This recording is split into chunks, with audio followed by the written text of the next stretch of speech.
The creative spirit is what connects me to a larger sense of energy in the world. The idea that something might not exist and I feel it in my soul, and then I have the power as an artist to manifest that and create a consensus reality with those around me to say, this is now real and we've created it together. I think there's something you said about like when you enter into the flow state, when you are connecting with something beyond yourself and recognizing yourself as a vessel for that to come to fruition. As my early background being a part of dance, that was a big part of the way I engaged with the world, was being an extension of someone else's vision. And so then when I gave myself the opportunity to be in control of that vision, I also kind of wanted to give up even more control and let that larger spirit move through me. Just another space I want to do something in. These processes are so much more about the responsive nature of things. And so most choices you make are going to be right. Once a space knows what it is, it's very obvious to see like what it needs at any given moment. And when you think about someone's environment, it's like well lived in, and that sort of hints at time. And so we're trying to play this illusion of like, things have just fallen and settled into place over who knows how long, a year, 10 years, millennia, whatever it is. World building aspect is such an important part of this work. Because if you want a character to be understood, you have to understand the environment that they are of. I think the hardest part is just getting started sometimes. And of course, we're always working against the clock. But that's sort of the artist plight in general, you know, there's sort of this never enough timeness. But at some point, it just gets to be like, I want this done. But the same level of excitement, like I feel in my stomach, the butterflies. And, you know, I just love getting to be in the world I love and sharing it with old friends, new people in the community. I think it's the thing I value so much about my time. And so I get the, not nerves as in what's going to go wrong, but like, what's going to go right?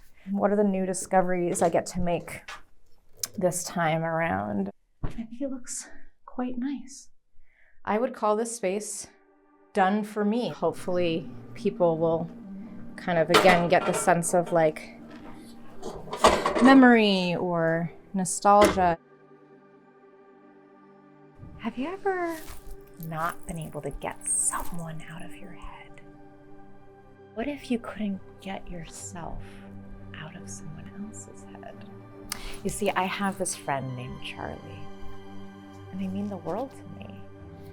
I remember one time I told Charlie, I think we know each other about as well as anyone could, but I don't have any way of showing you my memories, seeds of things that make me, me, until.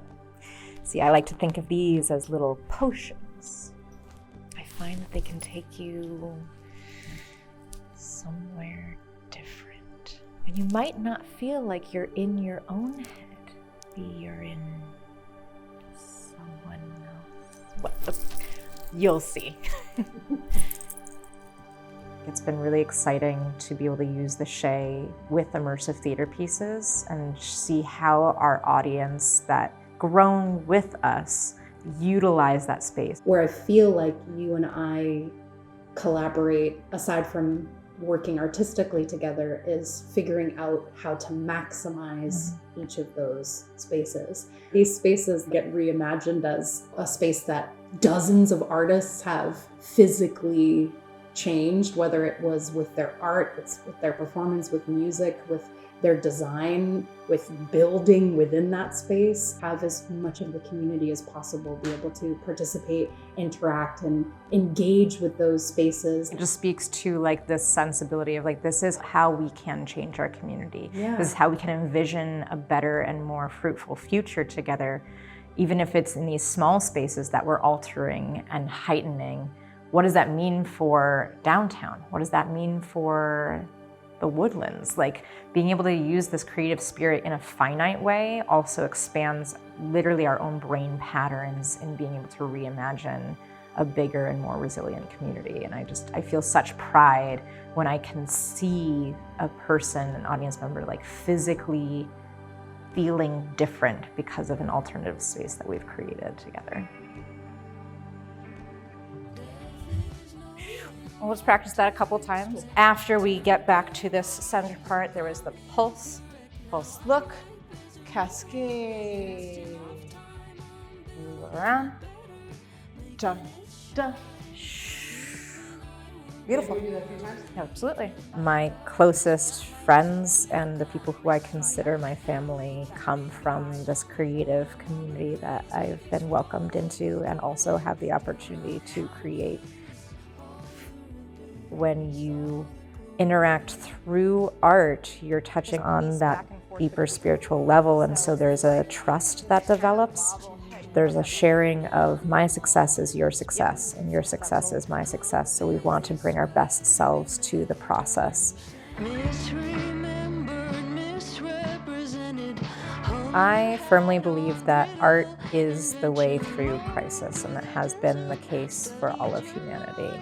I think that storytelling as a component of art creation and art practice is the way that a community is able to hold each other in tragedy and in joy.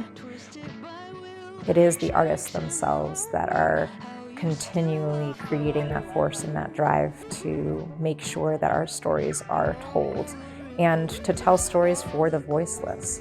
I think that art will always live in community, and I think that they're just inextricably linked to each other.